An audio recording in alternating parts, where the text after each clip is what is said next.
እግዚአብሔር አሁን ሕያው መስዋዕት ነው የሚፈልገው እንጂ መስዋዕትን ከመቀበል አልዛለም። እግዚአብሔር የሚቀበለው መስዋዕት ግን ቆመን ስንዘምርለት አይደል፣ መዝሙራችን የሚቀበል አምላክ አይደለም። እውነት ነው፣ መዝሙር ጥሩ ነው። ነገር ግን እኛ በጓዳችን ማናውቀው አምላክ በአደባባይ ሊያቀን አይችልም ማለት ነው። በቃ እና አሁን እኔ የምናገረው ለራሴ መልእክት ስለሆነ ነው ይሄ ማለት ነው።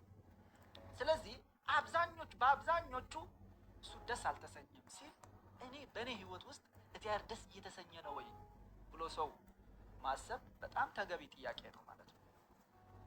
አንድ ሰው ከኦርቶዶክስ ወጥቶ ፕሮቴስታንት የመሆን ዓላማ አይደለም የእግዚአብሔር ዓላማ። ከድቅድቅ ጨለማ ወደሚደነቅ ብርሃን ወጥቶ ከኃጢአት ህይወት ውስጥ ወጥቶ ጽድቅን ወደሚባል ጎዳና እንዲገባ ነው። ዘ ፕላን ኦፍ ጋድ ማለት ነው።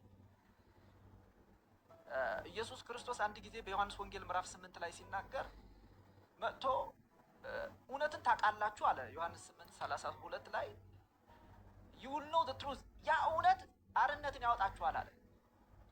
አሉት ፈሪሳውያን፣ ማንን ነው አንተ ስለ አርነት የምታወራው አሉት። እኛ እኮ የአብርሃም ልጆች ነን አሉት። እና እኛ ባሪያ ሁነን አንድ ቀን እንኳን ተገዝተን አናቅም። እንዴት ነው አንተ መተኛል ነፃነት ትወጣላችሁ ብለህ የምታወራው? እንዴት ነው የምትናገረው አሉት። ኢየሱስ ክርስቶስ አያቸውና እውነት ነው አላቸው ማለት ነው። እነዚህ ሰዎች እኮ በጣም የሚገርሙ ሰዎች ናቸው ቅዱሳን። ምክንያቱም እዛ ቦታ እያወሩ ያሉ ራሱ በሮማን ኢምፓየር ግዛት ውስጥ ነው ያሉት፣ በባርነት ነው ያሉት። በስጋ እንኳን በኩል ብታያቸው ማለት ነው። በባቢሎን በባርነት ነበሩ፣ በስም በባርነት ነበሩ። እነዚህ ሰዎች እኮ ከባርነት ነፃ ሆኖ አይደለም እኮ ኢየሱስ ጋር እያወሩ ያሉት። እኛ የአብርሃም ልጆች ነን ስሎ ሲያወሩ እኮ ሰንሄድሪን የሚባል ግሩፕ ፈጥረው እኮ በሮማን ስር ሆኖ የሚስተዳደሩ ህዝብ እኮ ናቸው የነበሩት ማለት ነው። ኢየሱስ ግን ምን አላቸው? እውነታችሁ ነው አላቸው። ኃጢአት የሚሰራ ሁሉ የኃጢአት ባሪያ ነው አላቸው። ኢዝ ስሌቭ ኦፍ ሲን አላቸው። እና ለዚህ ነው አርነትን ትወጣላችሁ ያልኳችሁ አላችሁ። አያችሁ፣ ትክክለኛ አርነት የሚባለው ከኃጢአት ስርዓት ነፃ ሆነ ስትኖር ነው። that's the real freedom ማለት ነው። ኢየሱስም የመጣው ከሆነ ሃይማኖት አውጥቶ ወደ ሃይማኖት ጓራ ውስጥ ሊያስገባን ሳይሆን ከታሳርንበት ከዛ ከኃጢአት ስርዓት አውጥቶ እግዚአብሔር በጽድቅና በቅድስና ወደምናመልክበት ወደ ልጁ መንግስት እንድንፈልስ ነው ማለት ነው። እና ኢየሱስ በዚህ እኔ በምነግራችሁ እውነት ናጻ አርነትን ታገኛላችኋል። ከኔ ማጨን አር ዩ ፍሪ? አሁን ጥያቄው እሱ ነው። ነጻ ነህ ወይ ነው። ምክንያቱም በመጽሐፍ ቅዱስ ውስጥ ኃጢአትን በተመለከተ ሶስት ትልልቅ ቃላቶች እናገኛለን ማለት ነው። አንዱ ሲን የሚለው ነው። ኃጢአት ብሎ የሚተረጉመው መጽሐፍ ቅዱስ ሲን ማለት በእውቀት ያለ እውቀት የምታደርገው በደል በተመለከተ መጽሐፍ ቅዱስ ሲን ይለዋል ማለት ነው። ሲን ኃጢአት ማለት ነው። አሁን ብዙ ጊዜ ሰው የሆነ በክርስቶስ ኢየሱስም አምኖ ነው የምላችሁ ዳግምም ተወልዶ አዲስ ፍጥረት ሆኖ በሆነ የኃጢአት ስርዓት ውስጥ ራሱን ያገኛታል ሰው ማለት ነው። ካኔ ማጅን ሰው ስለሱ ነው ማወራ። ይሄ መልእክት እኔ አይመለከተኝ የሚል ሰው ካለ ያው ለሚመለከተው ነው እኔ ማወራው ማለት ነው። ፕሬዝ ጋድ። ምክንያቱም እመጣለሁ ሮሜ ምዕራፍ 7ም ይሄዳለሁ። at the end of the day መልእክቱ እግዚአብሔር በናጽነት የምናመልከውና የምናገለግለው የእግዚአብሔርን ኃይል የምንገልጥ ሰዎች እንድንሆን በዚህ ምድር በቃ ሌላ አይደለም ማለት ነው። እና ሲን የሚለው ቃል ሳታቅም ብትበድለው በደል ኢንክሉድድ ያደረገ ነው። እኔ ሁሌ አውቄ አይደለም ሰውን የምበድል። እንዲያው አንድ ትላንትና እንዲያው ሻይ እየጠጣን አንድ ሰውዬ ጋር እያወራው አንድ ጊዜ ልምዱ ተረት የምታወራኝ እኔ እኮ ጊዜ የለኝም ያንተ ተረት ለመስማት እኮ እኔ ጊዜ የለኝም አልኩት በስልክ ማለት ነው። እና እኔ እሱ በጣም እንደተጎዳ በዛ ቃል አላወቅኩም እኔ። እና ትላንትና ስናወራ አንድ ጊዜ እኮ እንደዚህ ያልከኝ ነገር ልቤ ሰብሮኛል አለ። እኔ ስጸልይ ራሱ ህሊና እኮ አይከሰኝም፣ ምክንያቱም በድዬዋለሁ ብዬ አላስብም እኔ እናት አሜን። ስለዚህ ግን በድዬዋለሁ፣ እውነቱ ነው፣ ይሄ ሲን ነው ማለት ነው። ስለዚህ እውነት ነው የእግዚአብሔር መንፈስ ምናምን የምናስታውሰው ምናምን ነገር ነው። ግን ከዚህ በዘለለ ኢኒኩዊቲ የሚል ቃል አለ ሌላ ማለት ነው። ኢኒኩዊቲ ማለት በደል በድለ ወይም ደግሞ የሆነ ኃጢአትን ሰርተ ከዛ በኋላ የሚሰማ ጊልቲነስ ያለበት የኃጢአት መንገድ ነው ማለት ነው። ምን ማለት ነው ይሄ? አንድ ነገር ትክክል አለመሆኑ እያወቅ ነገር ግን ከዛ የምትወጣበት አቅም ስለሌለ የምታደርገው ነገር ነው ማለት ነው። ይሄ ኢኒኩዊቲ ነው ማለት ነው። ይሄ ነገር ውስጥ ሲገባ ባዶነትን እስከሚሰማህ ድረስ ነው የሚያደርግህ ማለት ነው። ከእግዚአብሔር እንዲያው ሩቅ እንደሆንክ እየተሰማ ነው የሚሄደው ማለት ነው። ጅናታሚ ይሄ ኢኒኩዊቲ ይላል ማለት ነው። ከውስጥ በውስጥ ካለው ጊልቲነስ ጋራ የተያያዘ ነው ማለት ነው። ለዚህ ነው በሃይማኖት ስር ያሉ ሰዎች ይህንን የበደለኝነት ስሜት ከህይወታቸው ማውጣት ስለማይችሉ እየሄዱ በየካህኑ ኃጢአታቸው ይናዘዛሉ ማለት ነው። በቃ እንዲያው ከተሻላቸው ተብሎ ነው። ግን ቤታቸውን ቢሄዱ ከዛ ስሜት መውጣታቸው ያንን ስሜት ከህይወታችን ቀርፎ ማስወገድ የሚችለው በመስቀል ላይ የፈሰሰ የኢየሱስ ክርስቶስ ደም ብቻ ነው ማለት ነው። ከአቤል ደም በተሻለ መልኩ የሚናገር ደም ይላል እና እግዚአብሔርን እናንተ እንድታገለግሉ ከሞተ ህሊና እናንተን ማንጻት ይቻለዋል ይላል ይሄ ደም ማለት ነው። ፕሬዝ ጋድ። ስለዚህ ከኃጢአት ብቻ ሳይሆን ከኢኒኩዊቲ ኃጢአትን ሰርተ ከሚሰማህ በደለኝነት እንኳን የኢየሱስ ደም ጉልበት አለው ማለት ነው። ፕሬዝ ጋድ። እንዲያው በዚህ አይነት የህይወት ስርዓት የምንኖር ከሆነ ከዛሬ እንኳን ማለፍ የለበትም። ከማንኛውም የገባንበት እግዚአብሔር ከማያስደስት ህይወት በመስቀል ላይ የፈሰሰ የደሙ ጉልበት ይበልጣል ማለት ነው። ኢየሱስ ጌታ ነው። በቃ የእግዚአብሔር ቃል እስራትን መበጠስ የሚችል የታሰረ መፍታት የሚችል እኛም ነፃ ማውጣት የሚችል ጉልበታም የሆነ ቃል ነው ማለት ነው። ዕብራውያን ምዕራፍ 4 ላይ ሲናገር ቃሉ በሁለት በኩል እንደተሳለ ሰይፍ ነው ይላል ማለት ነው። እና በዚህ ህይወት ውስጥ የሚሆኑ ሰዎች በጌታ ቤቱም ሆነ በዚህ የህይወት ስርዓት ውስጥ መሄድ እንችላለን ማለት ነው። እና ውጤቱ ምንድነው? አት ኤንድ ኦፍ ዘ ዴይ የእግዚአብሔር ፍቅር እየቀዘቀዘብን ነው የሚሄደው። we become cold to the love of God ማለት ነው። የሆነ ምናበራ ችቦ የነበረን ሰዎች የሆነ ጢስ ነው የምንመስለው ማለት ነው። ስለ ኢየሱስ እንኳን ሲነገር የነበረን ኢንስፓይሬሽን ይጠፋብናል ማለት ነው። ገብታችኋል? ይሄንን የእግዚአብሔር መንፈስ ባንድ የማስወገድ ይችላል ማለት ነው። ፕሬዝ ጋድ። እና ሌላው ቃል ግን ትራንስግሬሽን የሚል ቃል ነው ማለት ነው። ስለዚህ ሲን አለ፣ ኢኒኩዊቲ አለ፣ ትራንስግሬሽን የሚባል ቃል አለ ማለት ነው። እነዚህ ሁሉ በህይወታችን የሚፈጥሩት ተጽዕኖ አላቸው እና ኢየሱስ ክርስቶስ በመስቀል ላይ በሰራው ስራ እነዚህን ሁሉ ማስወገድ ችሏል ማለት ነው። ስለዚህ ጳውሎስ በዚህ ቦታ እየተናገረ ያለ እግዚአብሔር በብዙዎች ደስ ስላልተሰኘ በበረሃ ወድቀው ቀሩ ይላል። ስሙኝ ወገኖች፣ እግዚአብሔር እነዚህ ሰዎች እግዚአብሔር ያየላቸው ላይ ነው መድረስ ያልቻሉ። በቃ that's the end of the story ማለት ነው። እግዚአብሔር ያየው ከነዓን ገብተው ወተት እንዲጠጡ አይደለም። that's not what እግዚአብሔር ያየው እሱ አይደለም። እግዚአብሔር ያየው እሱን ሲያገለግሉ ነው ያየው። በክንፌ አውጥቼ ወደ እኔ እንደጠራኋችሁ እናንተ አይታችኋል ነው ያላቸው በያዕቆብ በኩል ሲናገራችሁ ማለት ነው። እግዚአብሔር ለካ እስራኤል ያወጣው ከነዓን ለማስገባት አይደለም፣ እሱ ጋራ ለማምጣት ነው። ከነዓን ቦናስ ነው። እግዚአብሔር የሌለበት ከነዓን ምን ያደርግልሃል? at the end of the day ምንም። ምክንያቱም የእስራኤል ጉድለት ባዶነት እግዚአብሔር ራሱ ነው እንጂ ወተትና ማር አይደለም የነበራቸው ችግር ማለት ነው። የእስራኤል ክፍተቱ እግዚአብሔር ራሱ ነው። የእግዚአብሔር ግሎሪ ነው ክፍተታቸው የነበረ ማለት ነው። እና ከነዓን መድረስ አልቻሉም። ምክንያቱም እግዚአብሔር ደስ አልተሰኘም በእነሱ ማለት ነው። ስለዚህ ዛሬ እኔ የምናገረው የእግዚአብሔር አይን አንተን ህይወት ሲመለከት ዛሬ በአንተ ደስ ይሰኛል ወይ ነው? እውነት ነው። አው ክርስቶስ በእኔ ስላለ በቃ ተስደስቷል ልንል እንችላለን። እውነት ነው። ክርስቶስ በእኛ ውስጥ አለ። ክርስቶስ ግን በእኛ ውስጥ ያለ እኛን ለመቀየር ነው እንጂ የእኛን ቦታ ለመተካት አይደለም። ክርስቶስ በእኛ ውስጥ አለ ማለት በእኛ ውስጥ ሆኖ እኛን ክርስቶስ እንድንመስል እንዲረዳን ነው እንጂ እንዲያው እኛ እንዳለን ሆነን የእኛ ቦታ ተክቶ እንዲቆም አይደለም። እንደዛ ቢሆን ኖሮ ሁላችን አንድ አይነት በሆንን ነበረ። ግን አንድ አይነት አይደለንም ማለት ነው። በሁላችንም የእግዚአብሔር መንፈስ በአንድ በኩል ባለፈ ነበር። እንደዛም ግን አይደለም። ስለዚህ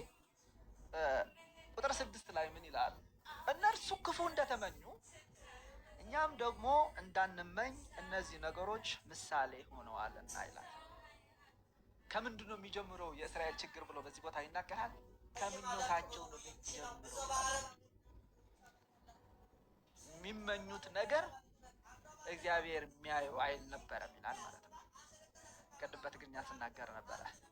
አሁን ያለው ጀነሬሽን ስታዩት ቤተክርስቲያን እንኳን ሲሄድ በፓስፖርት ቪዛ ሊያሰጥ ነው የሚሄደው ብሎ ቸርች የሚሄድ ጀነሬሽን ውስጥ ገብተናል ማለት ነው።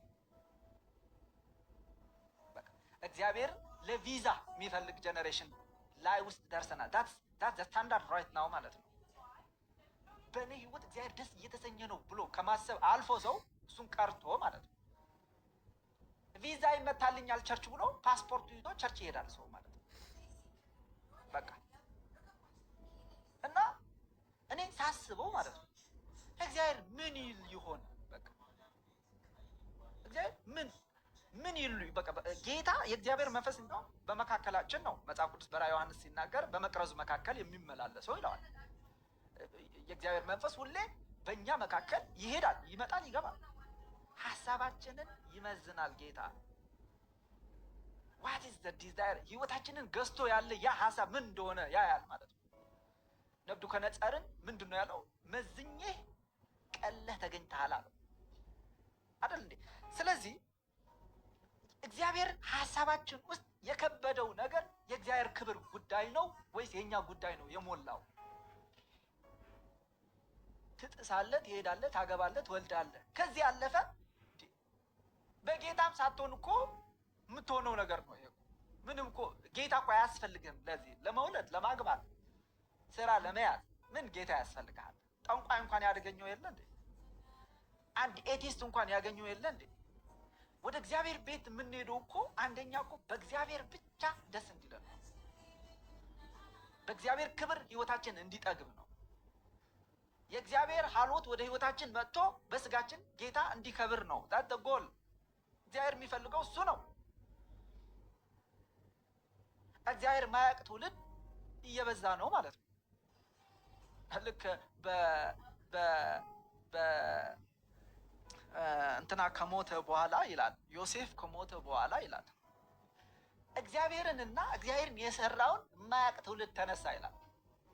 በቃ ምንድን ነው የማያውቀው ትውልዱ? እግዚአብሔር የሰራው ብቻ አይደለም የማያውቀው፣ እግዚአብሔር ራሱን አያውቅም ትውልዱ ይላል። ስለዚህ አንተ እግዚአብሔር ታውቀዋለህ ወይ ነው። እውነት ነው መነግራችሁ እውነቴ ነው ማለት ነው። እግዚአብሔር በአደባባይ ስብከት ልናውቀው አንችልም ጌታ። እኔ ማገለግላችሁ ዛሬ በእውነት አሁን እኔ የእግዚአብሔር ድምፅ የእግዚአብሔር ቃል ስናገር እግዚአብሔር እንድታውቁት አይደለም። ዛት ነው ተቆል ማለት እግዚአብሔር የምታውቁት በቤታችሁ ውስጥ ከእግዚአብሔር ቃል ህብረት በማድረግ በመጸለይ ስለ እግዚአብሔር የተነገራችሁን እግዚአብሔር ልናውቀው እንችላለን ማለት ነው። መጽሐፍ ሲናገር ጴጥሮስ እግዚአብሔር መልካም እንደሆነ እዩና ቅመሱ ይላል። እግዚአብሔር የሚቀመስ አምላክ ነው፣ የሚዳሰስ አምላክ ነው። የእግዚአብሔር ሕያውነትን ከእሱ ጋር ባለን ህብረት ውስጥ ነው የምናገኘው። እግዚአብሔርን ማወቅ የሚለው ቃሉ በቃ በእግዚአብሔር ኮንቪንስ መሆን ማለት ነው። በቃ ከሁሉ ይልቅ ጌታ በልጦ ሲታይብህ ማለት ነው። በትራሱ ስር እግዚአብሔር ማያየው የሚመስለው ትውልድ እኮ ነው አሁን ያለው ማለት ነው። በቀደም የሆነ እንትን አይ ነበር ማለት ነው የሆነ ሾው አይ ነበረ እና በዛ ቦታ የሚያስቀምጡት የነበረ በክርስትና ዓለም ያለው የፍች ማዕት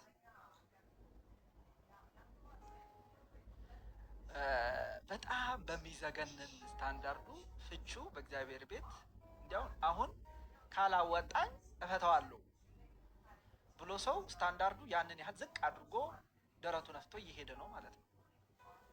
ታስ አ ግሬት ሳይን እግዚአብሔር ያለማወቃችን ትልቁ ሳይን ነው እሱ ብዬ ነው ማምነው እኔ። እውነት ነው ስለ እግዚአብሔር ተሰብኮናል፣ ጥቅስን ደረድረን እናውቃለን በአይምሯችን፣ ግን ውስጣችን የገባ የእግዚአብሔር ሀሎት ኮንቪንስ የሚያደርገን ነገር የለም። ለዚህ ነው በዛ ስታንዳርድ መሄድ የሚያቀታል። ምክንያቱም ሰው ባወቀው ስታንዳርድ ብቻ ነው መኖር የሚችለው ማለት ነው። በተረዳው ውስጥ ኮንቪንስ ያደረገው ነገር ነው በየቀኑ የሚያደርገው ሰው። መጽሐፍ ሲናገር ስለ ሄኖክ ሲናገር መጽሐፍ ምን ይላል? ሄኖክ 65 ዓመት ካደረገ በኋላ ማቱሳላን ወለደ ይላል አይደል? ስለ ሄኖክ ሲናገር ማለት ነው። ማቱሳላ ማለት ትርጉሙ ማለት ነው፣ ማትሳ ማለት የቀደመውን መንገድን መከተል ማለት ነው። ገብታችኋል? እና ሄኖክ ያንን ዓመት ከሞላ በኋላ 65 ዓመቱ ከሞላ በኋላ ከእግዚአብሔር መራመድ ጀመረ ይላል ማለት ነው። ይሄ ቃል ያለው ዘፍጥረት ምዕራፍ 5 ነው ያለው ማለት ነው። ሄኖክ ማቱሳላን ከወለደ በኋላ አካሄዱ ከእግዚአብሔር ኤሎሂም ጋር አደረገ ይላል። ስለዚህ ትላንት አልፏል። ዛሬ ግን ከእግዚአብሔር ጋር አካሄድህ ለማድረግ አዲስ ማለዳ ነው ዛሬ ማለት። ሄኖክ 65 ዓመት ውስጥ ምን እየሰራ እንደነበረ አላውቅም እኔ። ከእግዚአብሔር ጋር ግን አልተራመደም። ግን 65 ዓመት ኑሯል፣ አግብቷል፣ ወልዷል። ስኬት ብለን ምንጠራቸው ሁሉ በሄኖክ ውስጥ ፈልገን አናጣቸውም መቼም። ነገር ግን ከዚህ በኋላ 300 ዓመት ኖረ፣ ሌሎች ወንዶችና ሴቶች ልጆችን ወለደ። ሄኖክ በአጠቃላይ 365 ዓመት ኖረ። ሄኖክ አካሄዱ ከእግዚአብሔር ኤሎሂም ጋር አደረገ፣ ስለ ወሰደውም አልተገኘም ይላል። የዕብራውያን መጽሐፍ ስለ ሄኖክ ሲነግረን በእምነት በኩል እንዳደረገው ሄኖክ ይናገራል ማለት ነው። ሄኖክ አካሄዱ ከእግዚአብሔር ጋር ሲያደርግ እግዚአብሔር አለ ብሎ አመነ ማለት ነው። በቃ እግዚአብሔር አለ ማለት ስታንዳርድ አለው ማለት ነው። ከእግዚአብሔር ጋር አካሄድ ስታደርግ በሰዎች አካሄድ ውስጥ መግባት ወይም በዛ ህይወት ውስጥ መኖር አቆምክ ማለት ነው። ሰው በእግዚአብሔር መንገድና በሰው መንገድ እያነከሰ መሄድ አይችልም። ለዚህ ነው ኢያሱ እስከ መቼ ነው የምታነክሱ አላቸው። በቃ እግዚአብሔር ከሆነ አምላክ የሱ ስታንዳርድ ተከትላችሁ ሄዱ። ባኦል ከሆነ አምላክ ደግሞ እሱን ተከተሉ። እኔና ቤቴ ግን አለ። ሃሌሉያ። እግዚአብሔር እናገለግላለን የሚለው ቃሉ እግዚአብሔር ማገልገል የሚባለው እግዚአብሔር እንሰብከዋለን እያለ አይደለም። ዊል ሰርቭ ዘ ሎርድ ሲል በእግዚአብሔር መንገድ ውስጥ እንኖራለን ማለት ነው። በቃ ምክንያቱም አገልግሎት የሚባለው ሰርቪስ የሚባለው ነገር መስበክን አይደለም። ሰርቪስ የሚለው መጽሐፍ ቅዱስ ማለት ነው። እኔ የምሰብካችሁ በቃ ትርፍ ስለሆነ ነው። በቃ የእግዚአብሔር ቃል ሲሞላ በቃ ታፈሰዋለህ ማለት ነው። በዋናነት ግን እግዚአብሔርን ማገለግለው በእኔ ህይወት ውስጥ ነው ማለት ነው። ልክ አንጾኪያ ቤተክርስቲያን መጽሐፍ ቅዱስ ሲናገር እነዚህ ሲጾሙ ሲጸልዩ ጌታን ሲያገለግሉ ይላል።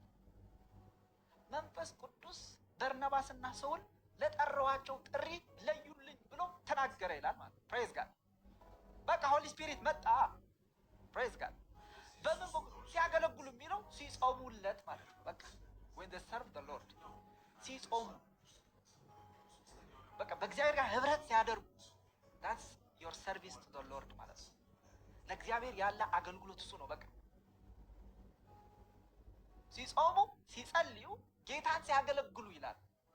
በምንድን ነው የሚያገለግሉት? በመጾምና በመጸለይ። አያችሁ፣ በኋላ እመጣበታለሁ። ይሄ ቲክቶክ ስለሆነ እንዲያው 40 ደቂቃ ላይ አቆም መቼም አትሉኝ። ትንሽ ታስቀጥለኛላችሁ አይደል? ይሄ ፕሬዝ ጋድ። ስለዚህ እንደዚህ ሲያደርጉ መንፈስ ቅዱስ ድምፅ አመጣ ይላል አይደል? ስለዚህ እነዚህ በምንድን ነው የሚያገለግሉ ካልን በህይወታቸው ነው እያገለገሉ ያለ። ለዚህ ነው ጳውሎስ ሮሜ ምዕራፍ 12 ቁጥር 2 ላይ ሄዶ ሲናገር ምን አለ? እንግዲህ ወንድሞች ሆይ ይላል ሰውነታችሁ ቅዱስንና እግዚአብሔር ደስ የሚያሰኝ ይላል። ምክንያቱም አንድ ነገር አለ ማለት ነው። እግዚአብሔር ደስ ማሰኘት የሚባል ነገር አለ እና ሰውነታችሁ ቅዱስንና እግዚአብሔር ደስ የሚያሰኝ ሕያው መስዋዕት አድርጋችሁ ታቀርቡ ዘንድ በእግዚአብሔር ርኅራኄ እለምናችኋለሁ ካለ በኋላ ይህም እንደ ባለ አእምሮ የምታቀርቡት አምልኳችሁ ነው ይላል። በቃ ሰውነትህ ቅዱስና ሕያው ለእግዚአብሔር ደስ የሚያሰኝ አድርገህ በቃ ይሄን ነገር እንኳን ሳሚት ስታደርግ ለአእምሮ እንደ ባለ አእምሮ የምታቀርቡት አምልኮ ነው ይሄ ይላል ማለት ነው። ስለዚህ ቸርች ሂደን ጌታን አመለክን እንላለን። which is good we worship God ማለት ነው። ግን እግዚአብሔር ደስ የሚያሰኝ አምልኮ ቸርች ሂደን እጃችን ስናወራጭ አይደለም ነው እያለ ያለ ሐዋርያው እያለ ያለ ስጋችሁ ቅዱስና ሕያውን አድርጋችሁ መስዋዕት ስታደርግ ደስ ይላል ማለት አይደለም። ደስ ያሰኘዋል ብለህ ነው መስዋዕት የምታቀርብ እንጂ ደስ እያለኝ ነው እያልክ አይደለም። ነገር ግን እግዚአብሔር ደስ ሲሰኝ የምንቀበለው ኃይል አለ። ነህምያ ዛሬ ብሉ ጠጡ በእግዚአብሔር ደስ ይበላችሁ ካላቸው በኋላ የእግዚአብሔር ደስታም ኃይላችሁ ነው ነው የሚላቸው አይደል? ስለዚህ የእግዚአብሔር ደስታ ኃይላችሁ ነው ማለት የእግዚአብሔር ኃይል ሰው የሚፈልገው ምንድን ነው? አሁን በዚህ ዘመን ኃይል አይደለም እንዴ? በቃ ጫንብኝ፣ እግርህም እጅህም ጫንብኝ፣ ፎጣም ስጠኝ ምናምን እያለ እኮ ሰው የሚወራጨው እኮ ኃይልን ለመቀበል ነው፣ ሌላ እኮ አይደለም። ኃይል ያለው ግን ፎጣ ውስጥ አይደለም። ኃይል ያለው ማን ኦፍ ጋድ እጅ ሲጭንብህ that's not where the power is ማለት ነው። ኃይል ያለው እግዚአብሔር በአንተ ደስ ሲሰኝ ነው ኃይል ያለው እግዚአብሔር ኃይል ያለው። በቃ ኢምፓርቴሽንን ያምናለው ማለት ነው። በቃ ኢምፓርት ታደርጋለህ። ሰውም ሲያገለግል ኢምፓርት ያለ የእግዚአብሔር መንፈስ መጥቶ ይነካሃል ማለት ነው። ግን ሚነካህ አንተ እንድትቀየር ነው እንጂ ሁሌ ተመላላሽ በሽተኛ እንድትሆን አይደለም። ሁሌ ጫኑብኝ እያልክ ስትኖር አይደለም። በቃ በእግዚአብሔር ኃይል ደስ እንዲል ነው። ሙሴ የለመነው እሱን ነበረ ማለት ነው። ሾው ሚ ዳይ ግሎሪ አለው አይደል?